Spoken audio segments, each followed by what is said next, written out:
Something's wrong. Oh, I can tell. Is it that someone new came along and okay, right there. Welcome to Fatherhood Unity Month. I wanted to start it off because I think a lot of times us men, we think we know everything. And so our guest today is Heather Heteru Miller. She is the author of 100 Ways to Love Her Better. She's also the author of many other books. She's the, excuse me as I'm letting someone in, she's the executive director of Encourage Me I'm Young. She's very wise and she's really into what she's into, and that's love and understanding the language of love and sharing and helping. My name is Kelvin Mann, president and founder of Encourage Me I'm Young and Good Fathers Only. Tonight, it's all about love. Welcome, Heather. Thank you. Thank you for giving me the opportunity to share this evening. Well, yes, we had to make sure that, we're always talking about how men, right? And men, we're always talking about, oh man, I know what she like, I know who she, and we, next thing you know, they come into the barbershop and we find out, man, I got some issues, right? Indeed. And so, of course, we need to learn how to be better, do better. Sometimes we get comfortable. Sometimes we get lackadaisical. We kind of slip down, not realizing what you need, not understanding what it takes. I was one of those guys. She's also the author. I was one of those guys, and excuse me, because I didn't mean to do that. Not realizing what you need. Right. She's one of the, I was one of those guys that didn't understand. I didn't know. I had no idea. I was not in touch. And it took some time for me to really understand how to be better. So with that being said, this is your flow, your show. And my first question is, how are you? Well, thank you. I appreciate the question. I am well. I am full in my faith. I am full in my gifts and my talents and my purpose. And that is really what makes me well and whole.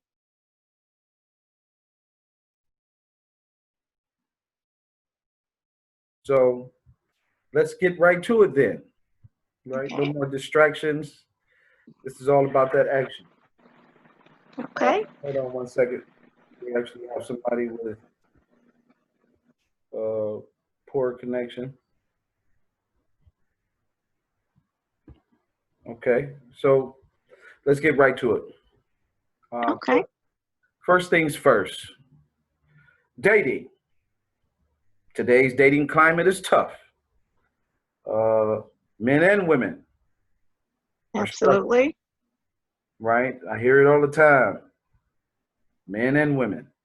I hear a lot of women say men don't know how to talk, don't know how to date, don't know how to approach, right? They don't carry themselves as men. I've heard it all. I've heard men say that. So where should we start? Should we start at hello, chemistry? What does it look like to begin the process of loving someone? All right. So let's take a step back because love really starts with self-love.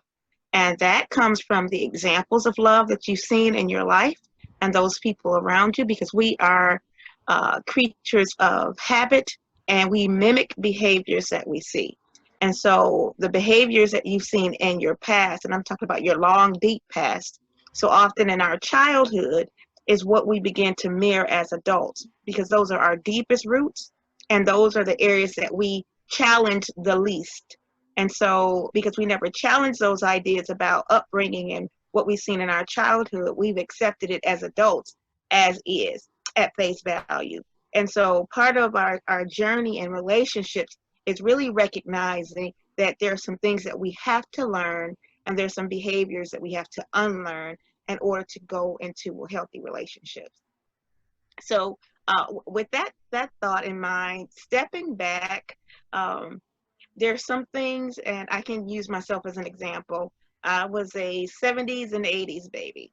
And so for me, music and the romance of music and the idea of romance was very strong during that time. And so the music reflected a lot of that, a lot of what you should expect, a lot of what love looks like, what it's supposed to feel like. And we lived through that, through the music, a lot of us. And so, with that in mind, one of the things that I had to understand as an adult and when I started dating was that my ideas were based on a lot of the influence of the music of that time of my upbringing. So that's one pathway.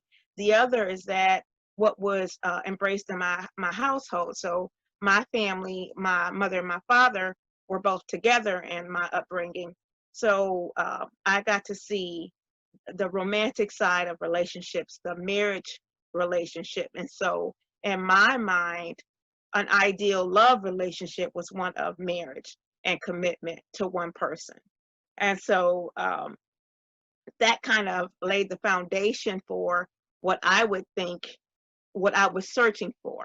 And so part of that also was this fantasy that I had about um, having one person that I would meet who would have all of these wonderful qualities, and he would be the one that I would spend the rest of my life with. And so, to share with you that I have been married uh, 3 times. My third marriage is the one that got the benefit of all of my life lessons, got the benefit of the wisdom that I was seeking, where I was in my maturity and where I am in my faith. That this marriage that I'm in right now has been an amazing journey, unlike any relationship that I've had in my past. And so, but back to my first marriage, I was actually just out of college. He's someone I had dated throughout college, and I had expected that as we made the commitment of marriage, that it was going to last forever. That was my expectation because that's what I knew. That's what all the movies said. That's what all the music said. That's what I saw with my parents. And of course, some of the things that you don't see are the things that happen behind the scenes. That the music is actually written by people who may or may not be feeling those emotions, or who may be creating a story for the sake of creating a story, not for the sake of having an experience. And so, and then you have, around you in your network, you have people who are typically your peers, who are your age, who are telling you things that from their own experience and not from a point of wisdom. And so we get a lot of those ideas from our environment, from the people around us, from our peers, and again, for the things that influence us. So if you're heavily influenced by music or you heavily influenced by media, those things can have an impact on how you see your relationships and what's a healthy relationship to you. The part of dating that leads to a more mature partner are the things that you learn about yourself along the journey. It's most important that you first love yourself before you start to extend that love or that hope for love to someone else, because you can be greatly misguided by emotions over wisdom and logic and over we are people of passion as well. So we could mistake passion or lust for love. And there are a lot of those relationships that come together under the passion or the lust in those moments, or based on what we see. And because we're also visual creatures, men more than women are visual creatures, so we go by what we see. And the expectation of something looking attractive to you feels like what's going to come behind that attraction in terms of behaviors and love and support is going to look and feel like what you see and are attracted to, which is that's a level of immaturity in relationships. And if you're still looking for relationships based on what you see alone, that's a level of immaturity. It's just something that we need to address and get the right tools to grow into and out of. And so once you recognize that, wow, it's not enough that somebody looks really attractive to me, because in the next instant, when their attitude or the behaviors start to shift, they can look like a bag of apples to you. But if their personality and their attitude is directly in contradiction to what you need, they can become the most unattractive person to you. And that decline takes no time at all to happen. Once you see somebody for who you believe they are, based on what you had a preconceived idea of before, it can spiral completely out of control, and it's a crash and burn. And then your attitude towards them also will change. The less amount of expectations that they have is detrimental to where you go in your relationship. I'm sorry, I think you're on mute. Can't hear you. I'm sorry, I was on Okay. mute. Yeah, I was on mute. Sorry for that. So let me ask you this question, right? In a relationship, right, when we're talking relationships, about from one relationship to the next relationship, right? Sometimes we make choices because we're coming out a previous relationship, right? Absolutely. So let's talk about the carryover love, right? So I can jump right into the next relationship and pretend that I love this next person, right? Because that's a way of masking how I don't love myself. And well, actually, that's part of it, of course. But the other part of that is that what you feel or what you felt and you want to continue to feel, you transfer over to that next relationship. And so if you don't give yourself a chance to heal, especially if that relationship had was a sexual relationship, because there's a different level of relationship when you actually come together with someone, when you're intimately and sexually involved with someone. There is a joining of the spirit in that way. So part of the reason why those breakups are so painful is that that part that you gave to that person and that part that they gave to you are still connected. And that's why a lot of people may even go back into relationships. And a friend of mine coined that phrase, the spiritual tear. And that's when you have had the type of relationship, and it could be long term, it could be short term too. But once you make that physical connection with somebody, you're literally connected. You are one. You have become one. And the point of pulling that relationship apart and that person apart from you is a tear, and it's a painful one. So if that relationship was in a marriage, if that relationship was in a long-term commitment, then the tear is even deeper and more painful. And so part of that process is healing. There's a healing that needs to take place in between relationships. Otherwise, you're really just transferring a lot of the feelings and emotions because you don't want to go through the practice or the process of being pulled apart. It's painful. So you're trying to find the fastest way to eliminate the pain as possible. And sometimes you may not even like the person that you come together with next. You just don't want to feel the loneliness. You just don't want to feel the tear. You don't want to go through the work. and in that process, when you have to go through that work, you know, so understanding that, um, uh, I'm glad you cited the spiritual tale, right? So in going through that work, because a lot of times we don't understand that, right? So in having to go through that work, when it comes to love, right, you can be in a relationship, in a marriage, right, and you can almost begin to sever, right, until you, because of the environment. So, and you can't, it's not so easy, right? Everyone wants it to be easy. We want these relationships to be easy. We have these ideas about you know, you know, the what's that? The grandeur word, you know, the illusion of grandeur, or however you say that, right? We have those, we have those things, and you know, you see, it was me, so I'm gonna take me, right? So for me, it was, I was getting into relationships for reasons, right? And so those reasons led to seasons. And so here I was, I'm getting into this relationship because this person was this way, or you know, because I was broken, right? So I didn't have no guidance, the proper guidance, because everything was about player, player, player, player, player, player, you know, this, that, and the other, you know. So I got good at that part, but the part of loving someone for the way they needed to be loved, I wasn't so good at. Give us a take on what should be the steps, the very first step once you start dating a person. You're a week into dating. What should that look like? A week into dating, not, you know, a month. I've been dating this person for a week. How should I be conducting myself to build a relationship, not to jump in a relationship, but to build it?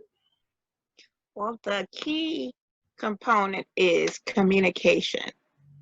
You really need to be able to communicate.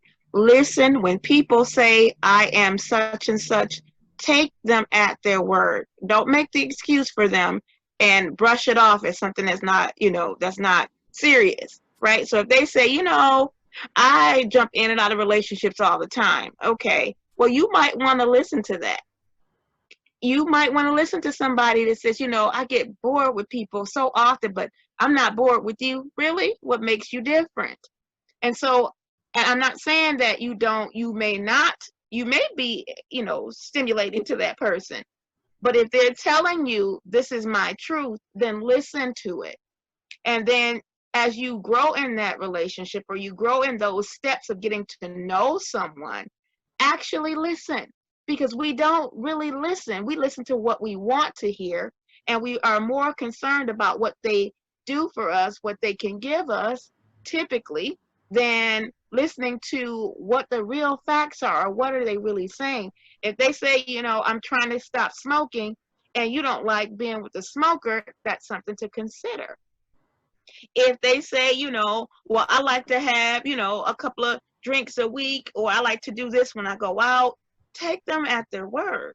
Listen to that and consider that in relationship to the other things, because what happens is 6 months down the road, a year down the road, and somebody is blowing smoke in your face or coming in smelling like marijuana, and you don't like that. Now you're upset and you're angry at them.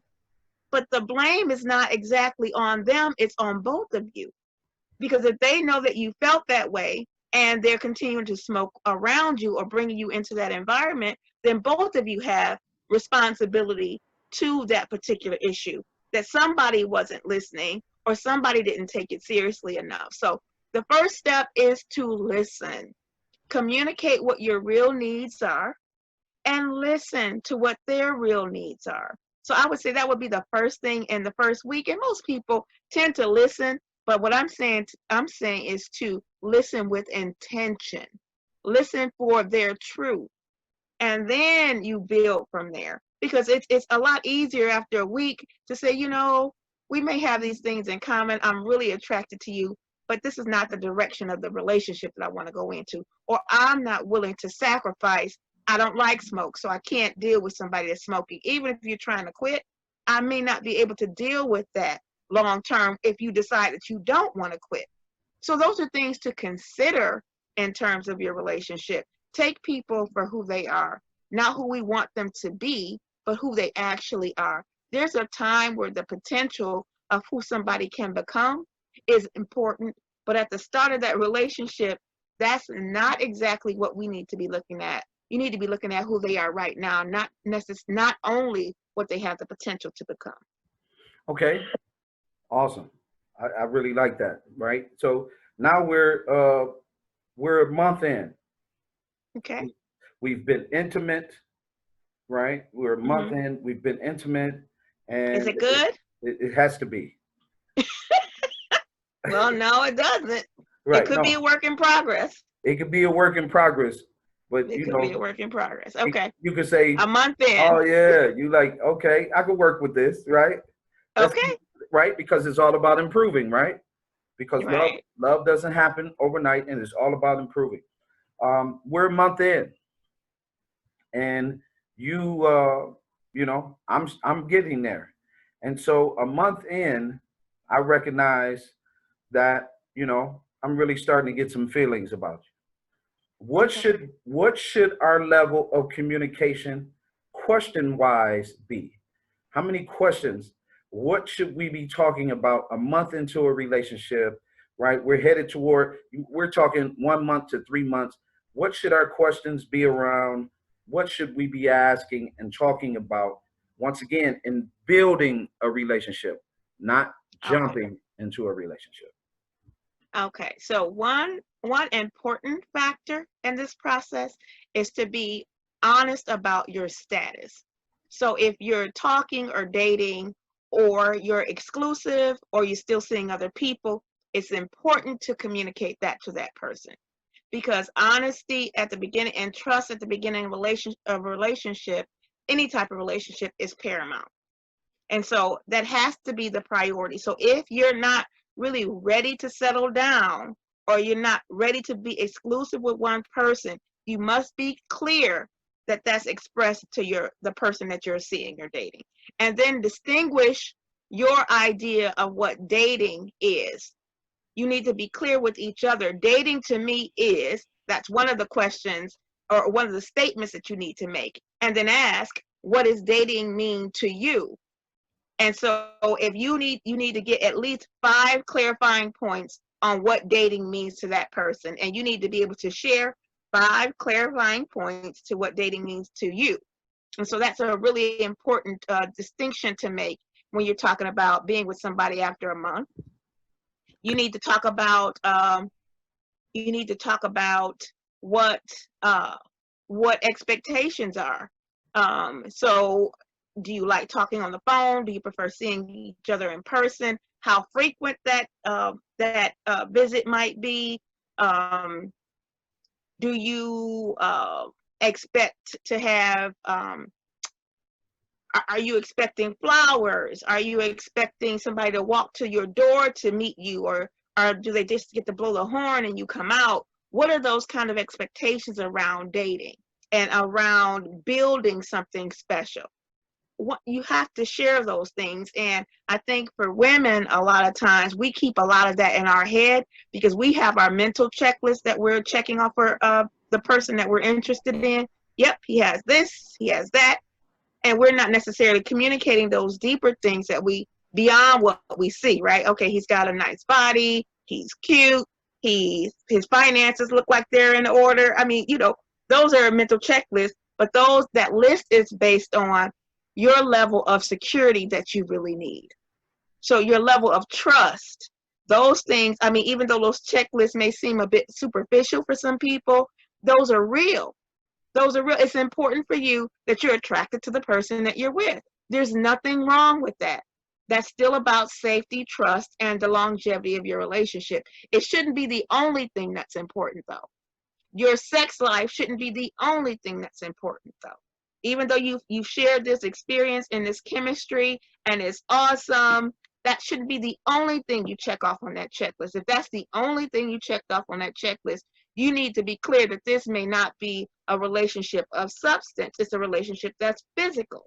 And then you also need to consider that what your position is on birth control, protection, because I think some of the issues about sexually transmitted diseases around casual relationships have been brushed under the table. Those things still exist. They're ready and able to jump on any given person at any given time. You know, a lot of people are more into or more free with oral sex with people they're just getting involved with. Yep, you can still get a STD from oral sex. You can still get a STD from having anal sex. You can still get STDs when you have sexual contact with someone. And you know, you're thinking about the passion in those moments, and oh, this was so great, this was so good. But there are consequences to coming together with someone. One, unprotected. One, in the mindset of only lust and passion, as opposed to safety and security, because those are trust issues as well. So you need to question if somebody is willing to put themselves out there like that without the proper protection. If they can get talked into a casual affair with someone, there may be some underlying issues that you need to consider. For men, you know, women get pregnant through one night stands all the time. You're cute, you look financially secure, it could be another type of checklist for you. So if I get pregnant, I know he's going to take care of our baby, right? That's her assumption. Or if I get pregnant, maybe I can keep him. That might be an assumption. And I'm not saying by any means that men and women that all men and women are like that, but the reality is that that exists. And so we have to be mindful that the questions that we are asking in those first 3 months have to be related to those things. You need to look at people's behaviors and see if they're modeling the type of behavior that you really want and need long term in a person. Well, you better most definitely check, because even that third thing, they might just be there for your seed and don't want you to be a father too. With that being said, we keep moving. So now we're headed toward, and remember, we're talking love. So now we done got 1 to 3 months. We're building this beautiful relationship toward love. We got a nice understanding. There's some rhythm, physically, the whole nine. Now we're headed to month 6. We're headed to month 6, and we're moving gradually, right? And one of the partners decide everything is just right, and I'm going to tell you that I love you, right? Okay. Right? And so in that process, then what is your response if you're not there yet? Well, I think that before either partner expresses love as the sentiment, that they really have to have some level of definition of what love really is for them.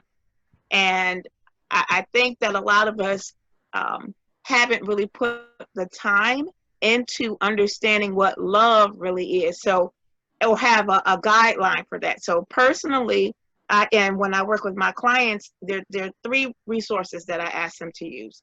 One, whether you believe in the Bible or not, I ask you to go to 1 Corinthians chapter 13. And everybody's pretty familiar with that. Love is patient, love is kind. What that particular verse does, or that chapter, 1 Corinthians chapter 13, what it does is it gives you some guidelines of the expectations of you. Can you demonstrate patience? Can you demonstrate kindness? Even in the face of, some of hardship. Can you be there? Can you be trusted?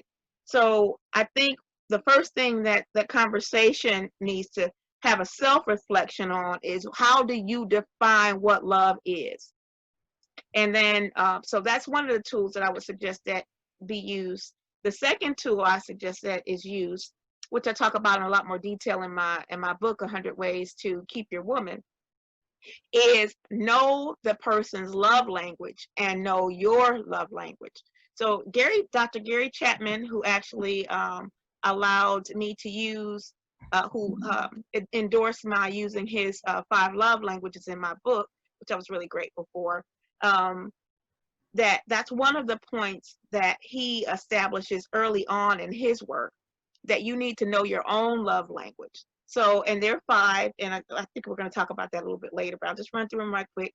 They're words of affection or compliments, they're gifts, quality time, affection, and acts of service. So looking at or using those as part of your love language is really important because it actually has a priority. So you would prioritize that list from the highest, most priority to the lowest, what's most important to you, and then you look at your mate, your partner, and then you figure out together or individually for yourself which is most important to you. And then you have to figure out how to then give that to your partner. If their love language is gifts and your love language is affection, that means you want a heck of a lot of touching, right? You want to have that physical closeness, and they just want you to get them some flowers or some jewelry or some shoes or some new furniture, whatever it might be. Their specific language is gifts, and you're trying to touch them, and they're like, "You haven't even got me flowers. Why should I let you touch me?" And so, you have to make sure that those things are lining up, especially when you get into 6 months into a relationship, because you need to know those things about that person. And so those are two things that I would suggest by the time you get to 6 months. And then you also need to look at your values around family. What are you really looking for? If you're going to invest 6 months into someone, I would say that might be a limit where you need to know where you want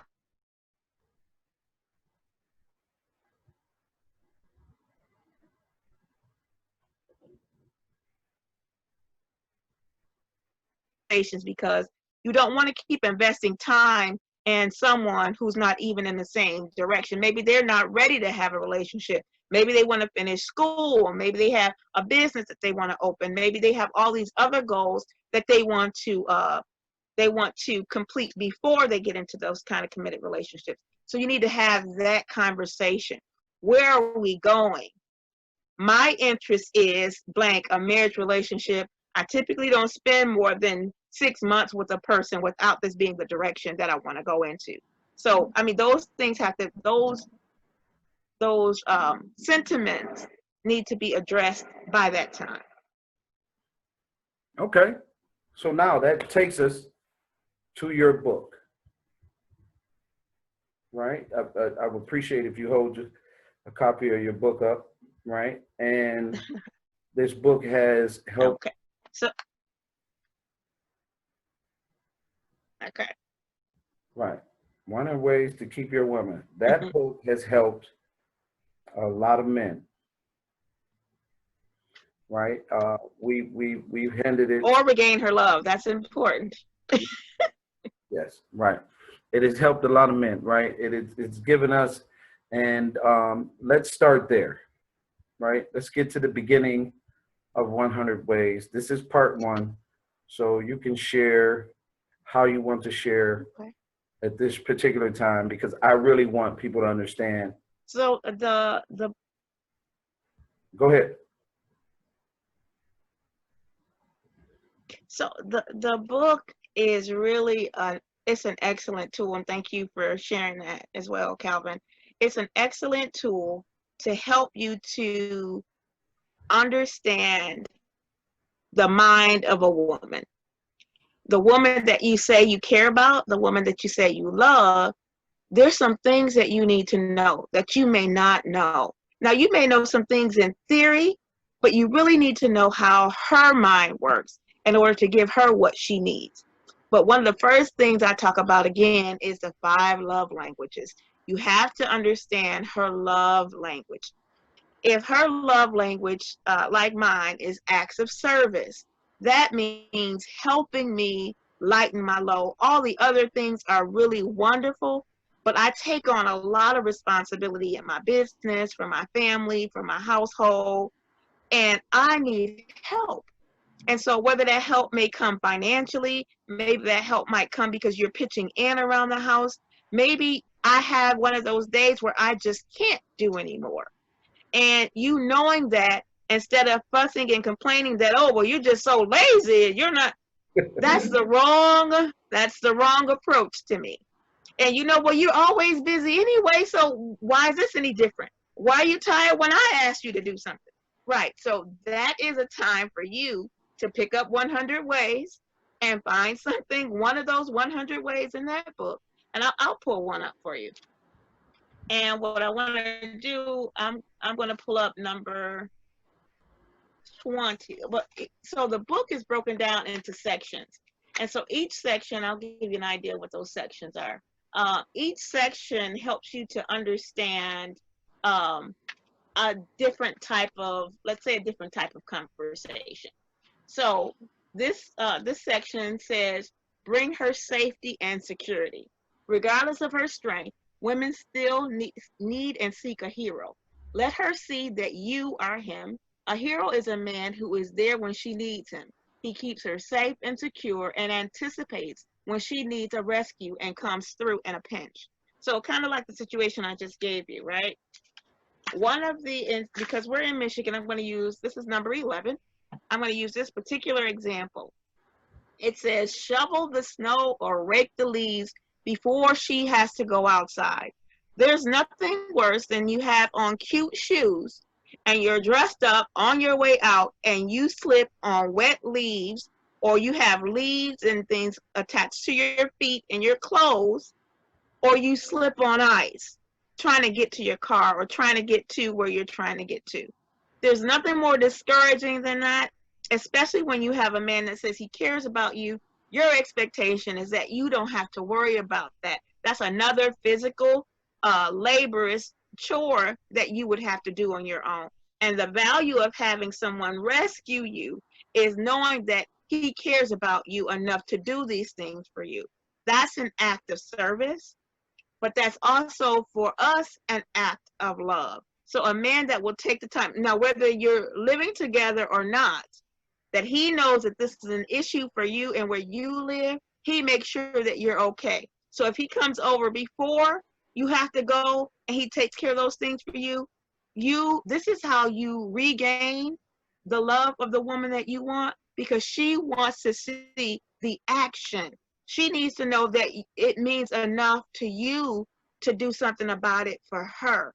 And so that's one of the bring her safety and security tips in the 100 ways. So again, there are 100 different ideas of how you can build the trust and security in her so that she can give you what you need. Now, make no mistake that a woman who sees her mate or her man as a hero, she will do whatever it is you need her to do, or whatever it is you want her to do. But if you don't give her that sense of safety and security, if you don't show her that you appreciate her enough to do these types of things for her, or that you understand that she needs these types of things, and this is not about manipulation, this is not about control, this is about trying to understand how she thinks and what she needs. So this book is for those men who don't get it right and you still make her mad regardless of what you're trying to do. This is the book for you. My words is foreplay all day, right? Absolutely. Right. And so, you know, it's important to do things to keep her, as two men say, wet or dry. It just depends, right? It depends on, you know, what you choose, right? And your actions, right? When there are some things in there about men being masculine, like you say, being a hero, things like that. Let's move to the area for which how a woman wants a man versus, right, a not so much of a man, because women they can be with somebody. I've seen this play out a bunch of times. They can be with one person and a man as well, and they can see what they really value, look for, want in another person, and completely lose sight that they actually have some person next to them. And I think that plays out in the type of people that you are, right? What kind of person are you? Are you, like you were talking about earlier, are you honest, right? Are you this, or are you always looking? If you are always looking, that means it has something to do with you. That's you. And so let me share that most women find it difficult to find all that they want and need in one man. And so typically what happens is, in a woman's space, in her mind, she's not trying to be a player. She's trying to piece together the pieces of the man that she wants, and it happens to be in different men. So if this man is stable and he has a job, and this man is family oriented, and this man is strong intimately, and this man is fun and has a sense of humor, she's actually attracted to all of these things. And if she could push all those men in one body, she would do that.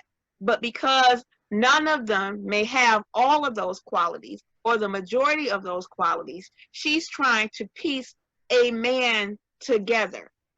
And we typically do that out of desperation, out of the lack of available resources in terms of men. And we may not, because this person may have a great job, he may be nice to me, but I'm just not attracted to him. I'm not physically attracted to him. There's nothing that I can do to pour ice or water over it to make it that way for me. But I still like him. He's stable. And if I had to pick safety and security, I would probably pick him. But then that would open the door for me to find someone who I am attracted to, right? It will always leave that door open because I'll still have that door where I'll need to feel attracted to somebody and them attracted to me. So it's multiple qualities that we're looking for in a mate. We want all of those things, and you really don't want to settle. But if the selection of men may not be as such in your environment you have met yet, that satisfies all that. Where you get trouble as a woman is that you don't tell them that. You're seeing 4 different people, you're intimate with all 4 of them, but you don't tell them that, you have them thinking that they're the only one. I only do this for you. I only do this with you, and you're not being honest. So that's where we fall short. That's where we get caught up and we get a reputation for being something that we're really not. We're really trying to love one man. We just are having a hard time finding one man with those qualities. Well, I'm a defend the brothers, and me too, right? Uh-huh. We're trying to find that one woman in all those women, right? Mm-hmm. Are you? Let me have this moment. I think so. I think right. Okay. She might be. I'll take a drink while you do that. Right. She might be tall and thick. She might be tall, thick, and funny. She might be short, sassy, cool. Right. Right. And she might be of a different nationality with long hair, and we don't tell them all. Right. So that takes us back to us being honest with ourselves. Absolutely. Right? These things. And knowing yourself. And knowing yourself. Right? Mm-hmm. Those things put up walls. Along comes someone who doesn't have the patience to go through all those walls, to really get to who you really are. Right? That, some people might have a different plan and can get through those walls, but right, it's so many of them. And so that's why we have to get to the place where we are really honest with ourselves, right? Having that conversation with yourself in order to love yourself better so you can be free in your honesty. I think that's ultimately how we really find love. Now, I mean, you could take it from there, but for me, I think if once, like you said, you can be honest with yourself, love yourself better, and then you can be honest and love yourself better, and you don't have no traffic. So you don't have 4 different energies, and I don't have 5 different energies that I'm dabbing in, right? So I'm not distracted. When I pull back, love myself better, and clear the path, I believe that's when we have the opportunity to find true love. Some of us pull back with unnecessary expectations. I'm gonna pull back, right?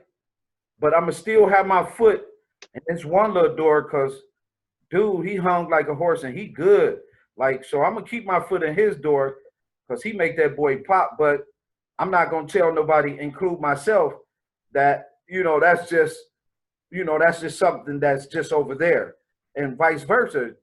She got an awesome hit on her. She really good at what she do, and we got this understanding, right? And what we fail to realize is all those little things prevents us from really getting to true love, because you can't have energy spread out when it needs to be in one direction to love someone. I had to learn that. So give us some tools, because I think this is going really well, right? Give us some tools. We got a good 15 minutes. Give us some tools, right? Because a lot of us men, fathers, boyfriends, long-term relationships, have gotten complacent, right? Absolutely. Yes, we have. We have gotten complacent, and sometimes we don't, because of life and everything that takes place, we kind of push those things in front and kind of push the love back, when love should be up front so you can receive the type of care that you need in a relationship to make yourself or your home or your life peaceful. When a man comes through the door, it should be peace, shouldn't be animosity, and vice versa. When you come home, there shouldn't be animosity, it should be peace. So give us some tools. This would it be in part one. Give us some tools, and so we can really move some men in these last 15 minutes of something that they can do to improve their relationship today. Today, get a hobby. Find something that you love to do and do that for you. Do that for you at least once a week and make it a physical activity. Because once you get involved in more physical activities, your libido increases. You may be more attracted to the woman that you're with. And believe me, she wants to feel attractive, especially if you've been together for a long time and things have gotten very, very routine. Okay, sex night is Friday between 6 and 8 because, the game comes on at 9 and I got to have, I got my book club at 5 and, so all the things that we've become comfortable in, she needs to have a hobby and doing something that she loves to do, and you need to have a hobby and do something that you want to do. Let it be swimming, playing tennis, playing golf, go for a run, ride your bike, do something physical. The physical outlet is very important to you. You may work hard all day. You may not feel like being physical. You may just want to chill in your chair in front of the TV. That's not sexy to her. You come in the door sweaty, smelling like a man that's doing something, you're going to turn her on, because there's a part of us innately that's built in, that the more you have physical activity, the pheromones that we get to experience. Now, same sex, that's why men are so competitive when they're in close contact and they're involved in sports and things like that. For you, it works. For men and men, it works against itself. Like, now you're really in high competition. The more those pheromones, you're really in high competition with each other. But when you get around women, they innately, that part of us that's made for that, we will respond to that physical activity because it releases those pheromones, also increases your testosterone. So if your sex drive has been lowered, the more you get involved in these activities, the more attractive you're going to be, and the more you're going to be able to carry out the acts of that attraction. So that's one tool that you can do right now. Get started, because it's only going to help you in the process.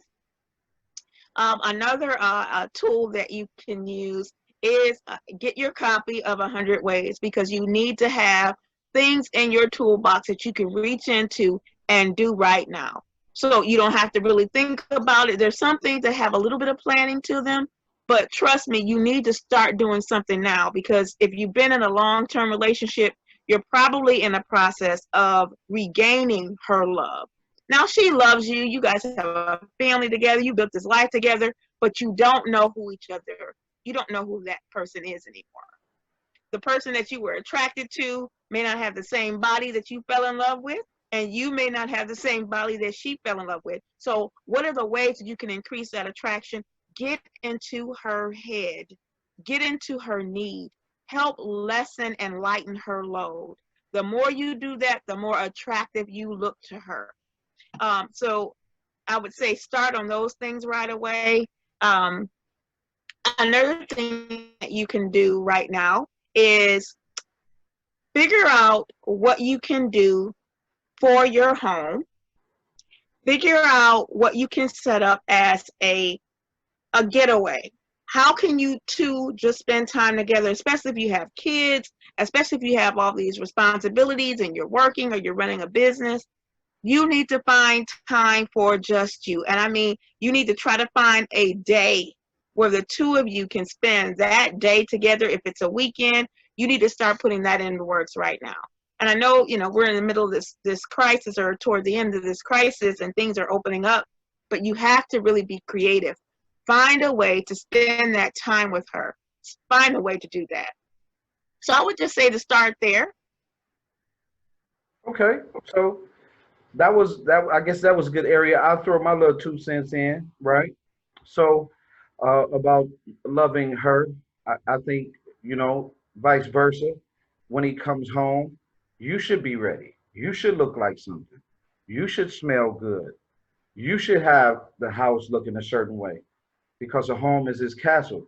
Vice versa for him, I believe I like the point that you talk about the exercise. I think that's good. Also, I think we need to understand how sexy reading is. I don't know how many men even understand a woman watching you read is very, very attractive because that means you're doing something to improve yourself. So get her book, you know, don't hesitate about it. You know what I mean? Really go get that book. It's on Amazon. It doesn't cost you much. I think it's like $7.99 or something like that. If you got Prime, it's like $5, right? That investment, right, is a start to improve your relationship and loving her better so she can love you better. Next week, we'll get into part 2 and we'll get deeper into, I know y'all want to talk about sex because everybody love to talk about sex. Doing it in the park, doing it after dark. Oh, yeah, right? So next week in part 2, we'll get in depth a little more about, how we can be better. One of the things I tell men that's over 50, get that, I'm taking them testosterone tablets. I can't think of the name right now, but it's at GNC, right? And that has most definitely helped with my energy. As soon as these gyms open back up, I'm already on the veggies. I'm going in that gym and I'm gonna hit me some weights. I'm gonna make this 55 look real good. So I'm telling you, you can do these things, have a healthy relationship, and be loving because why? We need to fix family. We need more couples, right? We need more love. And so that's why we did this. I truly appreciate you, Heather. I adore you. I love you. I appreciate all that you do for all the people that you do it for. I love your books, your explanation, and I am so happy to have this conversation. We need to have it more often. And so I'm looking forward to next week. Tomorrow, we're on Twitter, 6 o'clock, celebrating dead, tweet party. We're inviting everybody to come get on and tweet with us for a whole hour, just sharing fatherhood stories, saying how you appreciate your dad. That type of information is good, it's healthy, and we're building the momentum toward next week. Next Tuesday, Nicole Campbell, if you're looking to improve your business, we'll be putting out a flyer tomorrow, Nicole Campbell, and we'll be doing a survey for those of you who want to improve your business. She's out of New York, Fortune 500 specialist. And we're looking forward to that on infrastructure. We also Mental Health Mondays. Other than that, this has been another episode of Fatherhood Unity Month, brought to you by United Way and Campaign for Black Male Achievement. My name is Kelvin Mann, president and founder of Good Fathers Only and Encourage Me I'm Young. Good night.